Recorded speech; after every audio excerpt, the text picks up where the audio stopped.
Next on Indianapolis This Week, no thank you from Evan Bayh, who decides not to run for governor in 2016. Today, the chairman of the state's Democratic and Republican parties respond, plus discuss strategies, issues, and their outlook for 2014 and beyond, plus your health care and its future. We're joined by the presidents of two of the city's top hospital systems in a Sunday morning exclusive, and the young people who keep reminding us to never forget. From RTV6, the Indy Channel, this is Indianapolis This Week with Rafael Sanchez. Bye-bye from Mr. Bayh. The former Democratic governor says he will not run for his party's nomination for governor in 2016. Now, many were waiting for his announcement, and it came on Friday. In a statement, he says, "I hope my decision will enable others to step forward and offer their ideas for making Indiana an even better place to live, work, and raise a family." And he goes on to say in his statement that there are many ways to help people and serve the public, and I look forward to pursuing them in the days and years to come. Joining us now, the State Democratic Chair, John Zodi, and former Indianapolis Star political reporter and State House reporter, Mary Beth Schneider. Welcome back to the roundtable. Thank you. If not Mr. Bayh, then who? Well, there are a lot of people who are looking at 2016, looking at the direction of the state, and I think we're going to have a competitive Democratic candidate in 2016. There are people who are making plans and making sure that they know all the things they need to consider for 2016. But did he get in the way of those plans by even talking about it, you know, even hanging around? I mean, did he stall other people's possibilities, raising money and getting out sort of that momentum? No, he didn't, because everyone who is even considering running in 2016 knows that first we have to focus on 2014. Evan Bayh has done a lot for Indiana. He's done a lot to help the Democratic Party, and people knew when he said back in August it was unlikely he would run for governor, we knew a decision was coming, and people continued to think as they needed to think. Senator Bayh knew that his decision would need to be timely, and it is. Evan Bayh is sitting on nearly $10 million. Is he going to do anything to help Democrats win in 2014, and is he going to give that money to whoever does run for governor in 2016? Well, I don't know his long-term plans for how he'll invest his money. Otherwise, he's given nearly $2 million to candidates who have run since he left office as a United States Senator. So he'll continue to be supportive of the party. I talk to him on a fairly regular basis, and he checks in to see how things are going and how the party's going and how he can help, and we'll continue to have those conversations. So will you recommend that he share some of that pot of gold with the state candidates, and he's also possibly going to help fund the mayoral race in Indianapolis should that candidate run? Joe Hogsett, are you recommending that he share some of that money? Well, I'm recommending, and I don't have to recommend that he be supportive of the party because he is already. We're talking about 2014, and he's offered to be helpful there, and so I think we'll see him continue to be helpful. Your candidate from last time, John Gregg, came pretty darn close. He did. He's become a lot more vocal. He's been on Twitter, on Facebook. He has not ruled out running. But is a do-over good or not? Well, I think when we look at the incumbent in office, when we look at Governor Pence, there are a lot of people, including John, who did come very close in 2012. We are seeing a lack of leadership from Governor Pence. We're seeing all kinds of challenges with the state, and Governor Pence is focused on running for president. And so John, among many others, are making observations and making points about why we can do better in Indiana. So whether it's John or another candidate, we're prepared to be very competitive in 2016. If it is John, will we see that the man from the Sanborn commercials again, or are we going to have to see some love those commercials because they sort of broke through the clutter. But will he have to be much more of a regular candidate and talk about the issues as opposed to what's happening in Sanborn? Well, John is a regular guy, down to earth. People know John. They spend a lot of time in the legislature. I think to know John Gregg is to love him, and he is a very real person, and I think he would run a campaign that would never take away from who he is as a person. So what his advertising looks like if he does decide to run in 2016, I don't know, but I think you're going to see John Gregg. If he does decide to run, I think people are going to continue to get to know John Gregg as they did in 2016, or as they did in 2012, and during his time in the legislature.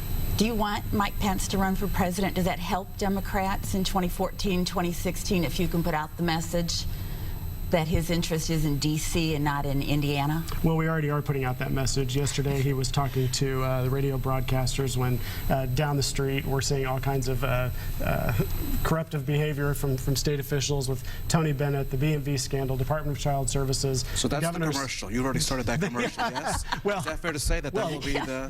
It is our job and responsibility as the Indiana Democratic Party to point out things that can be better in Indiana, and our governor could be better. And his focus is 100% elsewhere. He was down in Texas last week, courting the Koch brothers. He was out in Iowa last week for Governor Branstad.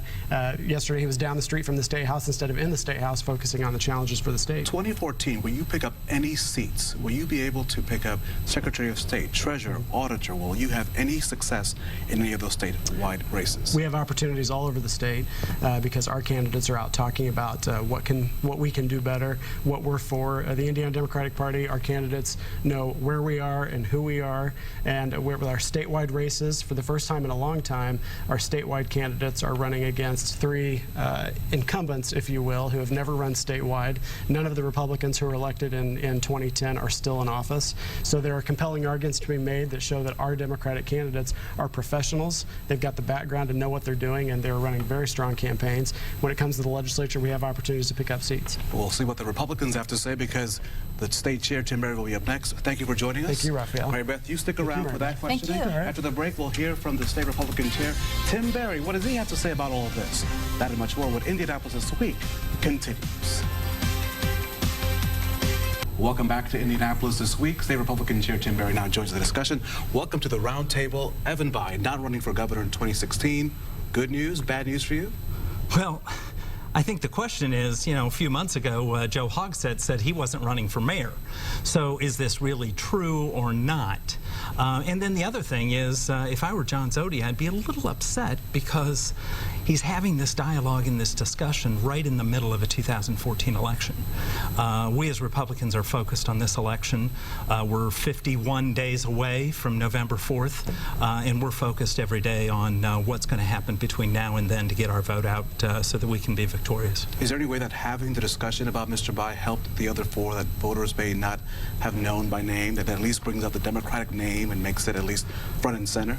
Certainly not, because if a guy who was last elected a decade ago in the state of Indiana was governor, you know, years before that, is the Democrats' top choice for governor, maybe it shows that they don't have a full bench as we have within the Republican Party. Do you see it that way, Mary Beth? Actually, I do, and I think it says something about the Democrats right now that the big name was a name that was elected, you know, several years ago, not an up-and-comer, and that's something I know that they're probably working on rebuilding, and it doesn't really help to have the conversation be about the past for them right now. On the other hand, I'm not sure it helps Republicans to have the conversation totally about the next election, the next office, with the focus being on will Mike Pence run for national office. Well, I don't know that that is the focus. I think the only people that are talking about that are you guys. Mike Pence is every day focused on the governor of Indiana. He was in Bedford the other day. He'll be in Fort Wayne this coming week. He's focused on building a stronger economy in the state of Indiana, further strengthening Indiana's financial soundness so that we can continue to grow jobs and grow our economy in the state of Indiana. If that's his focus, why did he do a foreign policy speech in Indiana? The governor is focused on the issues at hand, and people look to leaders to comment on issues at hand. And that is certainly an issue that everyone is focused on. But he is focused, you know, the day before he was in Bedford with the stellar communities there, building our stronger communities across the state of Indiana. And in fairness, the governor is part of the National Governors Association, so part of that job, right, is to help raise money for other governors, but he is going to some key states. I mean, he's going to Texas, he's going to Iowa, where there was a Midwest conference with Asian leaders, right? So we understand that, but he's also sort of dabbled. I mean, he is not saying, listen, folks, I want no part of this. He keeps saying that he's humbled, that people keep talking about it. Well, why not just come out and just say, look, others are talking about it because of the situation of where Indiana is and the leadership role that we have around the country and around the Midwest, and the leadership that he is exhibiting as our governor. But he's focused on building a stronger Indiana, and in Iowa, meeting with business leaders to grow their investment in the state of Indiana. You know, there are a lot of governors that were there meeting with those same individuals, trying to recruit businesses to come to their state. And I think it would be not serving Indiana well if he was not there. Would you prefer he stayed out now, though, from Iowa and New Hampshire and let the focus be on the 2014, 2015, 2016 Indiana elections? His focus is there. He's campaigning, raising money for our statewide team, our local candidates, and he's also focused on building a stronger Indiana as governor every day. And what is your focus for 2014? You have 4 candidates. They're all women. Often the party has been sort of criticized for not being the party of women, but in this case, the 4 major office holders that are running are women. Our 3 statewide candidates for Secretary of State, Connie Lawson, a former county clerk, had an outstanding record as county clerk in Hendricks County, experience in the Indiana Senate, and is doing a wonderful job protecting interests of voters, but also investors' interests as our Secretary of State.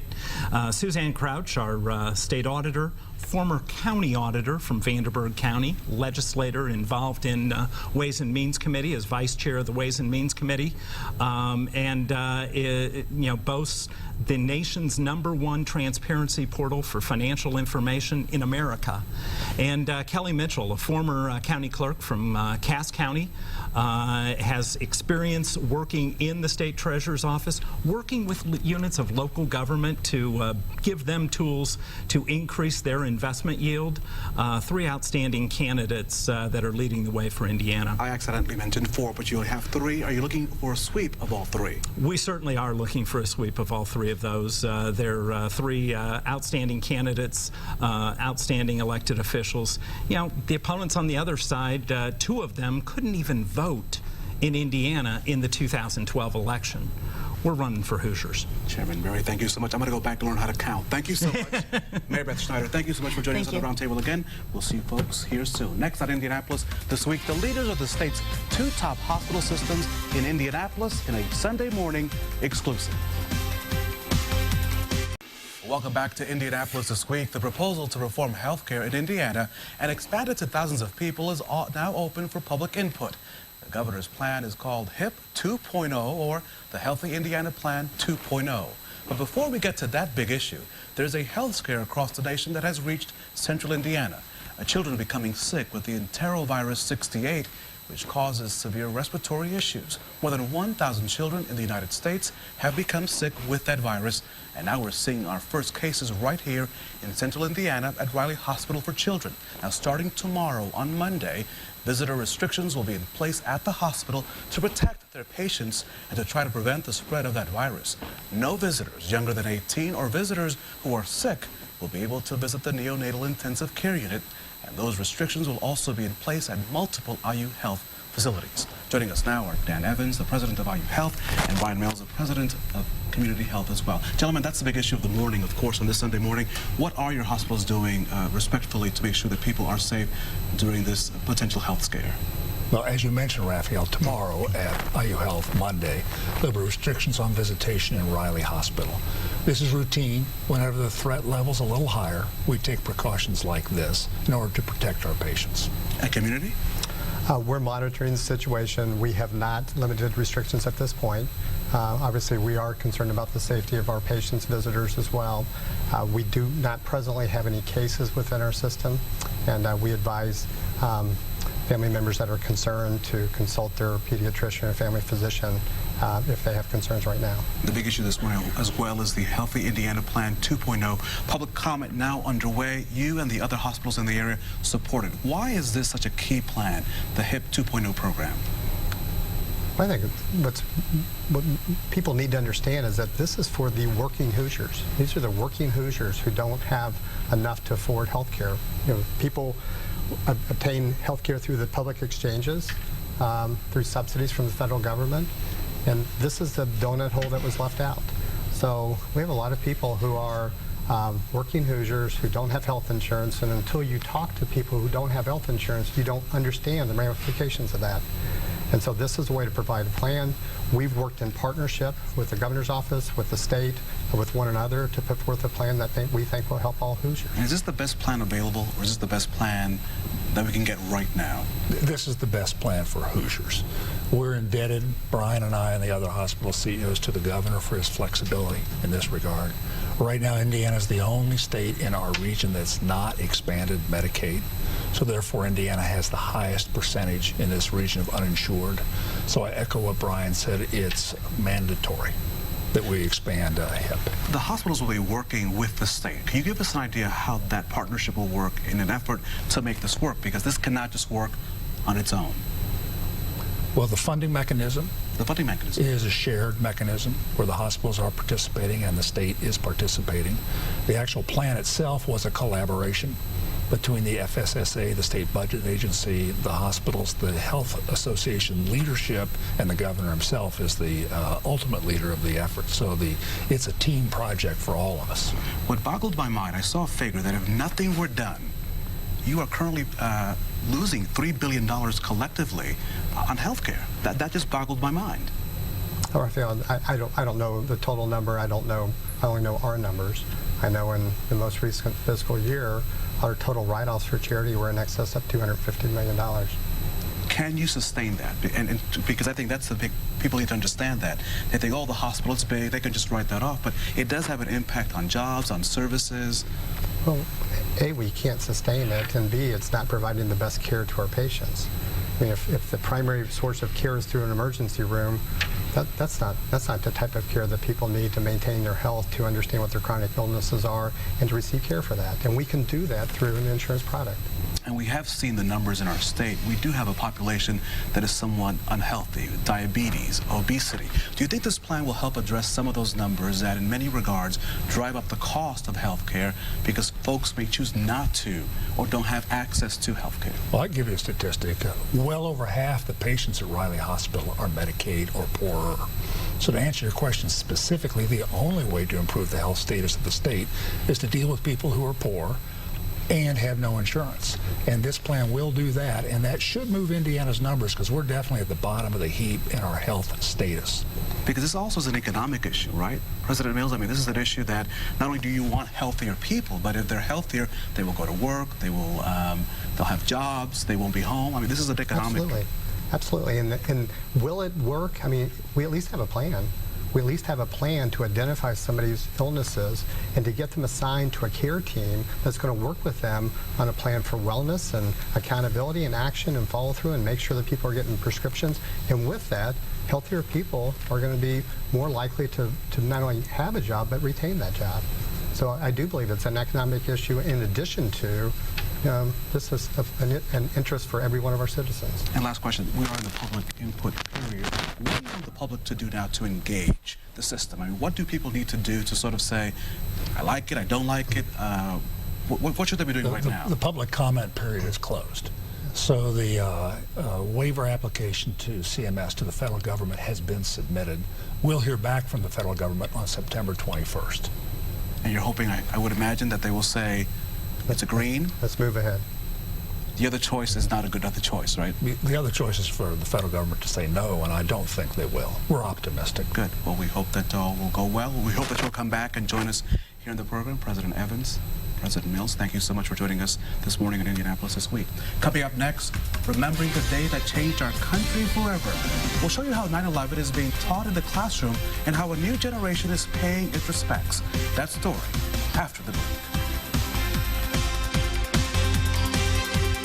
This past Thursday, we marked the 13th anniversary of the September 11th attacks. A group of young kids on the west side of Indianapolis reminded us all about the day that we should never forget. Our Derek Tomix reports on their remembrance. The flag is at half-staff here at Chapel Glen Elementary. Most of the students here were not yet born on that fateful day of September 11, 2001. Patriotism is in the air. Music teacher Kelly Warburton makes it her business to get students to understand the significance of 9/11. We are writing thank you notes to first responders, and we've contacted people and we're going to get them delivered to the local police dispatch on the west side, over on 10th Street at the fire station. These are some of the messages that will surely warm the hearts of those first responders. The students are thankful that they are getting exposed to what really happened. Most of my knowledge comes from my music teacher, because every 9/11 in the school, she always goes through a bunch of things with us, and she goes through patriotic songs and tells the meaning of them, and she tells what happened and shows us pictures of it. Garrett Cox didn't need pictures. His grandparents took him to the actual sites. I've been to Flight 98, where the passengers of the plane fought back against the terrorists, the Pentagon, and Ground Zero, where the main thing of 9/11 happened. The finale to the day was the silent dismissal. Flag-bearing students lined the path to the buses. It was quiet. It was solemn. 9/11 remembered. It is elementary. Derek Thomas, RTV6. All 800 students at the school participated in that silent dismissal. The Colts are coming to Monday Night Football right here on RTV6.